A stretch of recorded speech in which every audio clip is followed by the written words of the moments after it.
మీ దగ్గర ఏమి కర్రీస్ లేనప్పుడు, పచ్చి కొబ్బరి ఎక్కువ ఉన్నప్పుడు మంచి ఫ్రై చెప్తాను. టేస్టీ, హెల్దీ అండ్ చాలా బాగుంటుంది. ఏంటంటే దీనికి కావాల్సినవి పచ్చి కొబ్బరి, పచ్చెనగపప్పు కొంచెం నానబెట్టుకోవాలి. చూసారు కదా, ఇవి ఐటమ్స్, ఇంకేం లేదు. పోపు దినుసులు, పసుపు పొడి, మిరప్పొడి, పచ్చి కొబ్బరి బాగా తురిమి పెట్టుకోవాలి. పచ్చెనగపప్పు కొంచెం నానబెట్టుకొని కొంచెం దాన్ని బాగా బాయిల్ చేసి పెట్టుకోవాలి. ఒక 70% బాయిల్ చేసుకోవాలి. ఆ బాయిల్ చేసుకునేటప్పుడు కొంచెం దాంట్లో ఉప్పు కూడా వేయాలన్నమాట. సో ఈ విధంగా అయితే బాయిల్ చేసి పెట్టుకోవాలి. పచ్చి కొబ్బరి బాగా తురిమి పెట్టుకోవాలి. ఇప్పుడు మనం ఒక కడాయిలో ఆయిల్ వేసి పోపు దినుసులు తెలుసు కదా, ఆవాలు, జీలకర్ర, మినప్పప్పు కొంచెం వేస్తాము.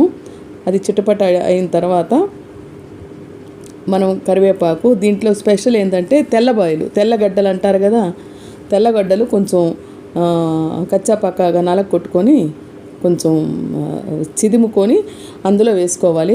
అట్లాగే కరివేపాకు కూడా వేసుకోవాలన్నమాట. కరివేపాకు కూడా వేసేస్తాము.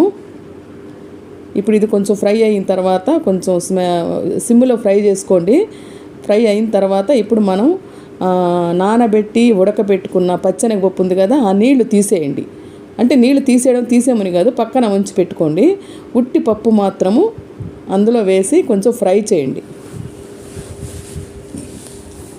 కొంచెం ఫ్రై చేసిన తర్వాత ఇప్పుడు మనం ఆ నీళ్ళు అట్టే ఉంచండి, పడేయొద్దండి. ఇందులో మనం కొంచెం పసుపు పొడి, మిరప్పొడి వేసుకొని మళ్ళీ ఫ్రై చేస్తాం. ఉప్పు ఆల్రెడీ వేసున్నాం కదా. ఇప్పుడు మనం బాగా తురుముకున్న పచ్చి కొబ్బరిని ఇందులో వేసి ఫ్రై చేస్తాం. ఒకవేళ పప్పు కానీ ఉడకుండా ఉన్నట్లయితే అప్పుడు కొంచెం వాటర్, మనం ఆ మిగిలిన వాటర్ వేసుకుంటాం, లేదంటే స్కిప్ అనమాట. సో ఇదండి, ఇది ఫ్రై ఎంత టేస్ట్గా ఉంటుందంటే పిల్లలు కూడా చాలా కమ్మగా తినేస్తారు. ఇది ఫ్రై అనమాట, ఫ్రై ఐటము. అన్నంలోకి కూడా బాగుంటుంది. ఒకసారి ట్రై చేయండి. పచ్చెనగపప్పు అండ్ పచ్చి కొబ్బరి ఫ్రై సూపర్ అంటే సూపర్. చూడండి, ఒక్కసారి ట్రై చేసి చూడండి. ఈ వీడియో మీకు నచ్చితే లైక్ చేయండి. ప్రతి ఒక్క వీడియో తర్వాత మీరు ఒక బెల్ కొట్టేయండి.